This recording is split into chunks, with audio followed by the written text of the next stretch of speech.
us, but God has a purpose for each and every one of us. And I think about our stories and how much our stories can encourage and speak into other people's lives and keep us relevant even in today and what's going on around us. And I think about today, and this is pre recorded, of course, and what's going on in our world. And it seems to be in such chaos. And as we had a time of, I called it chronication, and not that it was a vacation at all, but it was that God pushed the pause button for us. And we had a moment of Selah for Him to speak into our lives and teach us lots and lots of lessons. And now that we're coming out of COVID 19 and the world is opening up a little bit, as I read in Hebrews 2 today, the very first few words said, pay attention. And I think about how I speak to my kids sometimes, and sometimes I snap my fingers and I say, pay attention. And I think that that's what God's trying to tell us. He's trying to say, pay attention. And He wants our lives to speak to those around us to pay attention, because we have a great salvation that He has given us so that we can live out this hope. And my friend Mandy Morris is joining me today on this well chat, and she has such an incredible story of how God has worked in and around her life in so many different circumstances. And I know that what she has to share today is going to be such an encouragement and speak of how God's salvation has worked and woven itself all throughout her story. But thank you, Mandy Morris, for joining me today, my friend. Would you just please tell us a little bit more about you and your sweet family? I sure will. Thank you for asking me to do this. Well, I'm a mama. I'm an army mama. I'm a step mama. I'm all kinds of mama. Michael and I have 3 kids together. Our oldest is Cassidy. Our middle child is my one and only son, Garrett. And then our youngest is Mia. And then I have a beautiful stepdaughter named Amber, and she has the sweetest little family and 2 beautiful kids. But my 2 oldest are in the Army. I got one way out in Alaska and one way up in Oklahoma. So I spend a lot of time on the phone and FaceTime. I bet so. That's called a lot of trusting the Lord, because all 3 of my people are still in my nest. I like it like that. I like for them to all be home, and I know where they are every night. So when you said that, mama, I'm a mama to a lot of people. Man, that's one of life's greatest blessings. Yes. Be a mama. But wow, for your heart, like your heart's in lots of places all over. Yes. So yes. What is it like being a mom to 2 military children? It's a lot of worrying, and you try not to worry because, Jesus has got it. And I got some really wonderful advice. It's something that really helped my heart when we had the well last year. And Crystal Evans was there. She said, she was talking about your children and how you don't worry about them because they are His, and He takes care of His. And, for me, that just made me go, okay, all right, they're going to be okay. Jesus has got them. So I do a whole lot of praying. But it's hard because it's kind of exciting too, because we go visit. So you never know where we're going to get to go visit. And it's exciting to find out where they're going next. And Cassidy just got promoted to staff sergeant. And she's very excited. So she is at the level now where she does not have to stay in the barracks. And she gets to get her very own, very first apartment. So she's very excited. So we've been taking a lot of apartment tours via FaceTime. So we get to do that, and then helping my son and his beautiful wife, my sweet daughter-in-law, Julia. They call us all the time, and we're always on the phone, even if it's, eating dinner over FaceTime or just talking and, hey, what do I do with this? What do I do with that? Give me advice, and, all that kind of stuff. We make it work. We make it work.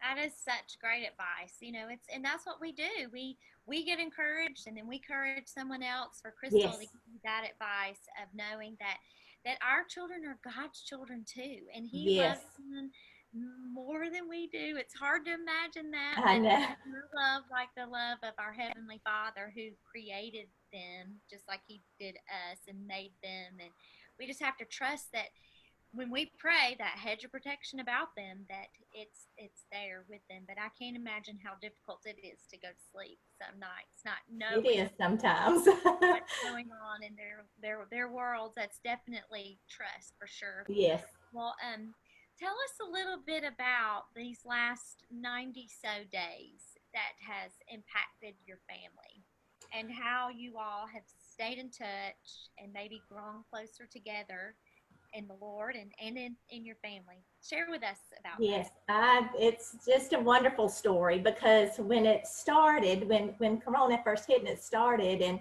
I work at a daycare because I'm just a mama at heart, so I take care of babies and I absolutely love it.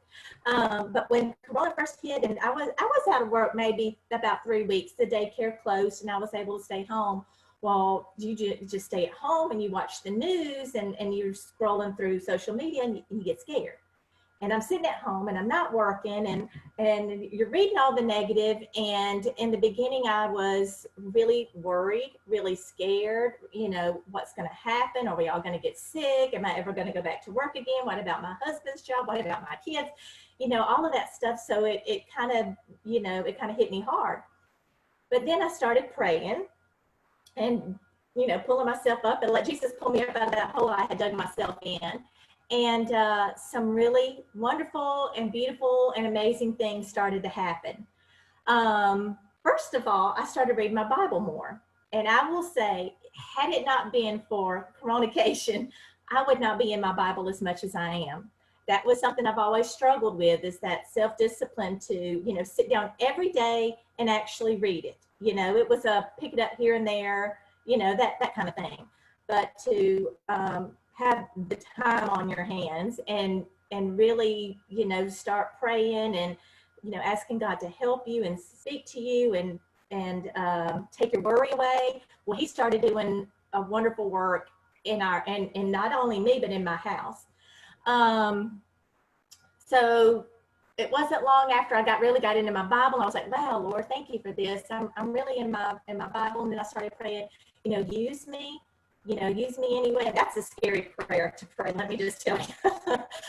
So then all of a sudden, Michael and I were talking to the kids one night, on FaceTime like we normally do. And we just decided, I don't know exactly how it came about, who said what first, but long story short, we now do a Bible study every Friday and Saturday night with our family, on Facebook Messenger. And we just follow along with the church. We read our little chapters. We, pray for one another. We talk about, what does this mean to you? You got any questions? Let's talk about it. And we've been doing our Bible study. Again, that would not have happened had it not been for coronation. Well, we're going, we're doing good, we're doing our thing. And a couple, 2 or 3 weeks into it, my daughter, her boyfriend is stationed in South Korea. And she wants to know, can he join us? Because, he, is lonely, and he, he's been wanting to read his Bible more, and he was really interested when she talked about it, and can he join us? Well, heck yeah, absolutely. Tell him to come on. So we had never really met him before. Well, we know him now. And it is just wonderful. He's on, and we're going, we're doing our thing, and it was amazing. And then next thing you know, he's asking us, hey, I have a soldier who's kind of struggling. He's lonely. He's missing home. He just needs some encouragement. Can he jump in on our Bible study? Oh my gosh, yes. So he jumps in. So now I got 2 soldiers in South Korea, and I've got my son and daughter-in-law in Alaska. I've got Cassidy in Oklahoma, and we do our Bible study. And now Addison, sweet Addison, which is Cassidy's boyfriend, his mom in I can't remember, forgive me. Addison, if you watch this, I don't remember if she's in North or South Carolina, but she wants to join from what I understand. So I'm like, yes, Lord, bring them, bring them, bring them. So it's just grown. And then me and my husband, Michael, were sitting, and by the way, we're going to be married 27 years this month, my fantastic husband. Um, we were sitting and thinking, we were just driving down the road, I think, and I said, wow, God is really using us to spread the gospel. It just hit me, like, holy moly, we're really doing this. We're really doing this. God is really using us. And it's such a wonderful feeling. And all of us, the whole family benefits from it. You get closer as a family unit. You can talk about what's bothering you. You can, we give each other praise reports, and it's just wonderful. None of that would have happened had it not been for communication. Wow, that's amazing. And I think I've said this before, but what Satan meant for evil, God uses for good. Yes, And I hear that in my head all the time, all the time. yes, and he can take an unfortunate circumstance and turn it into something that will lead many to the Lord. And Yes, you all yes, are sprinkling the gospel all over the world from yes, Northeast Georgia. And yes. that is following right along in line with our vision here at Southside, and that is to make it real easy to go to heaven from right here in Northeast Georgia. And Yes. that's what we want to do. We want to equip our people here at Southside and empower you all so that you can do that. And it's just organic. And I think that that's the thing that's so special about it is Mhm. just it's relationships. And, I'll just pipe for the church again because we believe that relationships encourage action. Oh, it That does. life change. And, It does. y'all are forming these relationships with, Cassie's boyfriend that you hadn't met and his Yeah. parents. And, wow, those are relationships being made and lives being changed. And it's just God using us even during these uncertain, unprecedented times. Yes. And I know it breaks my heart. Another little sad part of this for your family is your sweet Mia was going to Yes. be graduating, or she did. She did Yeah. graduate high school this Yeah. year. And, share with us a little bit about that struggle and challenge and how y'all have worked through this with her. It bothered her, but it hasn't bothered her too bad because she's got all the attention focused on her right now. Between grandparents and aunts and people that love her calling and sending her cards and things like that. So she was disappointed that she couldn't get the traditional stuff. That she was really so looking forward to. But I'm very proud of her. She has handled it very, very good. She really has. She really has handled it really, really good. I'm so proud of that girl. So proud of her. That's awesome. She is. She is very mature for her age. And She I really is. I look forward to seeing what the Lord's going to do with her sweet, sweetheart, To her be sweet to be my son. baby, she is very mature. Goodness, I And can she's see been through a lot, so she kind of had to. Yes, yes. So, Garrett, is he the middle? Is it girl, boy, girl? Girl, boy, girl. Yes. That's our setup. So, Oh yeah, that's true. yeah, Yeah. yeah. So we have lots more to talk about, Mandy. I need much wisdom from you. Yes.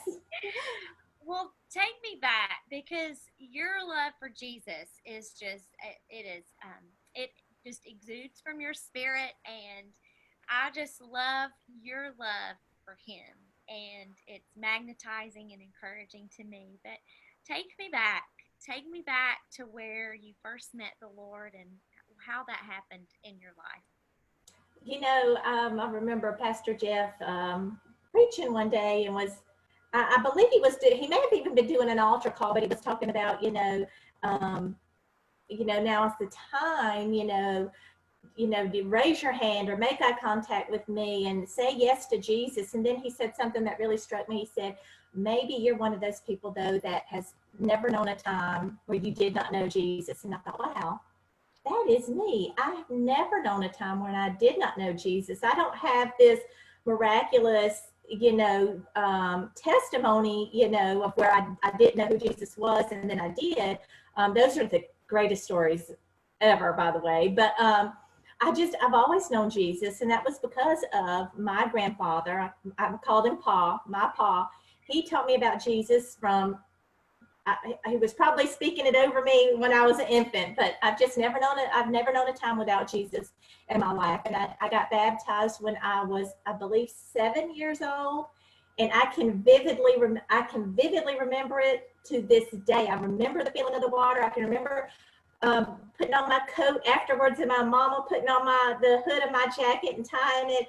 I remember having the conversation of what baptism means, and I remember my family being there. So I remember all of that, and I've just always known Jesus, always have, and it was my pa that made sure I knew who Jesus was. Our parents and grandparents play such a key role in many of our lives and making sure we know who Jesus is. I've always said that my mama loved Jesus and she made sure I did too. Yes. And I am grateful for that time growing up in a home where my mama did tell me a lot about the Lord, and my grandmother did as well. And I won't ever forget the day that I trusted the Lord as my Savior. And I was 8. I can remember being in Bible school and having that flannel graph. I don't know if you Yes. ever grew up seeing the flannel graph, but Yes. the teacher there, she told me, and I talked to my children about this, but she explained it that sin is the only thing that cannot get into heaven, and that we're all born with sin, and Jesus took away our sin if we would just Yes. accept him. And so I'm so grateful for the Lord and for him giving us a legacy that we can leave for our Yes. children. And I think Yes. about how we just came out of Paul speaking to Timothy and how he encouraged Timothy with his mother and his grandmother, Mm-hmm. and just what an important role that they played in Timothy's life so that he could play a role in making a difference for the kingdom himself. Yes. And so I think that as a mom, as a grandmother, a father, a grandfather, an aunt, an uncle, a friend, we cannot take for granted that influence, that opportunity that we have in the lives of the younger people around us to share Jesus Yes. with them. And it Yes. is a very important role. And you have done a beautiful job raising your children to come to know the Lord. And I know that there have been some struggles, there have been some challenges that you have shared with me, with all of them. And I don't know what Yes. you want to share with us today, but your children are beautiful. And I pray that Thank you. you children know, Cassidy and Garrett and Mia, that your mama is proud of you, and I am Yes. too, and we are just excited to see what God has in store for them. But so you share. Well, I'm telling you, I feel like I could write a book sometimes. Like I feel like I could teach a class on from one extreme to the other. The book of mommying, Um, my kids are good. They've always been good kids. But with Cassidy and Garrett, we did go through a little tiny bit of rebelling there with them, where I thought I was going to have to, just beat the mess out of them, but I didn't. But they did rebel a little bit. We made it through it. That was really hard. When you know in your heart, I'm doing everything I can the right way, but they're still making these really bad choices, and this was their teenage years. And we're making some bad choices, and you're thinking, what do I do? What can I do, Lord? What can I do? And I think that was another time when I just really learned, surrender it all to him. Pray and don't stop praying. I can remember standing outside their bedroom doors when they were asleep, my hands just, in front of their doors, praying for them. And thank you, Jesus. Those prayers were heard and answered, and they both love Jesus with their whole hearts. But we went through some teenage rebellion, and I tell you, that make you feel alone. Because I think everybody's kind of ashamed of it. Like, I kind of want to go to somebody for help, but I don't want anybody to know my kids are doing this or that. So you kind of go through it alone. But You really don't have to. You really don't have to. There are other people out there that go through that stuff. There really truly are. But then when it came to my baby, my Mia, she was just completely different than Cassidy and Garrett. She's a little younger than they are. They were both in elementary school, early elementary school when I had her. So um, everybody, that's the baby of the family. I mean, Cassidy used to, think and pretend that Mia was her baby and take care of her. Garrett's always been her protector and always will be. But Mia was very different. Cassidy and Garrett were both very athletic and, friends all over the place. And my Mia she's so tenderhearted, and she's not much for sports. She loved drama and acting and the theater and things like that. That's what she really, really loves. Before she graduated. But she never really went through a rebellious stage, but we did go through some horrible, horrible bullying. Just when I say you can make a Lifetime movie out of the things that happened to her, you really could. And before I did this video, I asked her, Mia, are you okay with me talking about it? Share it. She said, tell it, Mom, tell my story. She's not ashamed of it. She's proud of her story because that child has got the most beautiful testimony of any teenager I have ever heard. And I'm not just saying that because she's my baby. But middle school was absolutely horrid for her. On top of having eczema really bad, that was triggered by hormones. I mean, the eczema was on her eyes and her lips and her neck and her arms. And so she had that, and then she was just targeted for it and just bullied, just really, physical assaults on her more than once. And I call them verbal assaults on her many times. The Mama Bear and me came out on more than one occasion, and I decided, I was up at that school so much and, demanding, something be done, help my daughter. And then you get to a point where you're like, I'm gonna do it myself. And you see a bully at the school and you go and say something your own self. And if I could go back to then, I would probably just snatch the little girl to her knees and say, we're going to pray right here, right now, instead of me talking so mean and scary to her. But that Mama Bear in you does come out when your child is hurting and scared to go to school, and you just want it to stop. And, please, Mama, don't say anything. You're going to make it worse. Well, I can tell you, if you're the parent of a child who's being bullied, it doesn't make it worse. Go up to the school, make sure they know your face and your name and that you're there all the time, because that was what helped. Didn't make it stop, but it helped. So we left. Well, we lived in Decula. We left. We moved out here, and everything's just wonderful, beautiful. All that yucky behind us, but I have to say, while we were going through that, she used to ask all the time, why is God letting this happen to me? I pray, Mama, all the time that this bullying will stop. Why is it not stopping? Why won't God just make it stop? Why won't the kids just like me? And I used to just cry with her and pray with her and hold her hands, and we'd pray before we even got out of the car in the morning. And I would always say, Mia, we don't know yet. God has got something in store for you that you can't even dream of right now. God's going to use this. God's going to use this. We just kept talking about that. God's going to use this. Middle school's over. We come out here. We go to high school, and freshman year went pretty good. The summer between freshman and sophomore year, Mia was sexually assaulted at school, and the kid was arrested. We had to go to trial. It was a full-blown big deal. He was convicted of a felony. It was really bad. So, the punches just kept coming to me. When I tell you the child was beat and defeated, she was just beat and defeated. We just prayed without ceasing. That was something we learned going through all of this with Mia. Don't stop praying, don't stop praying. I think that was like our motto. Don't stop praying, don't stop praying, don't stop praying. And she'll be very honest with you if you ever talk to her and say, I went through times when I was angry at God. Me and God had it out. Me and God had to talk, but she never stopped praying. I never stopped praying. My husband never stopped praying. And we just kept reminding her, God's going to use this. Something good's going to come out of it.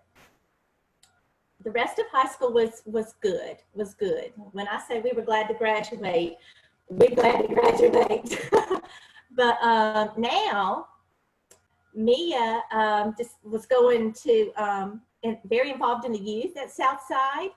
That youth program, I cannot say enough good things about it. Ansley Murphy and all of them, literal godsends in Mia's life. They got her through some of her toughest times. She started going to the youth program there probably her junior year, maybe summer between sophomore and junior year. And she was one of those, I don't want to go, come with me. I don't want to go. Can I just sit in big church with y'all? I don't want to go. I don't want to go. And don't drop me off on Sunday nights. Don't. And it was kind of took a little pushing, but I'm telling you, she's one of the leaders now. She's helped other kids who have been bullied. And then she actually got on stage there at the youth service one evening and told her whole testimony, her whole story. And now, because of everything she's been through, and she's been saved and she's been baptized, and she wants to be a youth minister now. And you can just see the beauty from ashes in that child and how she is literally a new creation. There's just this, like you said, there's just Jesus is all over her. You can just see him in her, on her, all around her. But it was because of that bad stuff, and God used that stuff, and he turned it around. And she's got wisdom now that other kids her age doesn't have. She knows Jesus way more deeper now because of that. Her relationship with Jesus is so beautiful. But I'm telling you, the youth program at Southside, I can't say enough good things about it. I can't. Well, Mia does have a beautiful story, and I know that God can, He can turn our scars into something beautiful for Him. Yes. And I Yes. think about you're sharing about how a couple of your kids, you had to kind of press into them and challenge Yes. them to make better decisions. But Yes. with Mia, your challenge with her was to get involved in the youth group, but to also Yes. stand up for her. And I think that two of the Yes. lessons that I'm walking away with your story and what you're sharing with us is one that we have to press in to our children's lives, and we have to Mm-hmm. look for the signs and the circumstances going on around them, and if they're becoming isolated, or if they're becoming Yes. from our home, or if they're becoming quiet, that we have to press in to them Yes. in their life, and whether Yes. or not they want to, we Yes. have Exactly. and Yes. challenge them to be a part of the lives of those around them with our youth ministry. And the second lesson that I have found in this is that you fought for Mia. You Yes. stood up for her. You were a voice for her, and I hear Yes. that. I hear, Yes. Mama, you're gonna make it worse, Yes. or school won't listen, or the school won't do anything Yes. about it. But Yes. I think if it didn't matter to anybody else, it mattered to Mia. And I Yes. know you talked about that mama bear coming out, and I think, that's righteous anger. And Yeah. there's a lot of circumstances going on around us right now where we can see on the news bullying taking Yes. place. Mm-hmm. And it's not right. It No. is wrong. And we must be a voice for those who don't have a voice right now and Yes. speak about what is right. And, Yes. we can have righteous anger without sinning. And I think Yes. that that's the example that Jesus set for us. And in Hebrews just today, it talked about that God sent Jesus to this earth so that he would be flesh and blood. He even placed him a little lower than the angels on this earth so that he could sympathize, so that he could relate to the Mm. Yes. temptation, to the hurt, to the disappointment, to the anger that we would face in life. And so that he could say to us, I know what you're going through. But Yes. he went all the way to the cross. for even those that are criminals. Yes. And I think about the verse where the greatest commandment is to love the Lord your God with all of your heart, with all of your soul, and all of your strength, and all of your mind. But then Jesus said, but love your neighbor as yourself. Yes. And I think how strongly we need to hear that today. I'm hearing Jesus Absolutely. going, God going, pay attention, Yes. pay attention. Love your neighbor as yourself. And sometimes we have to take heed in loving ourselves. And that's taking care of ourselves. And that's Yes. pouring God and His Word and His wisdom into ourselves so that we know how to act. But if we would just get that, loving the Lord first, loving others the way that we love ourselves, Yes. a lot of this bullying would go away. Mm-hmm. But I'm so grateful for you, Mandy Morris, and for the example that you set in loving Jesus and loving your family.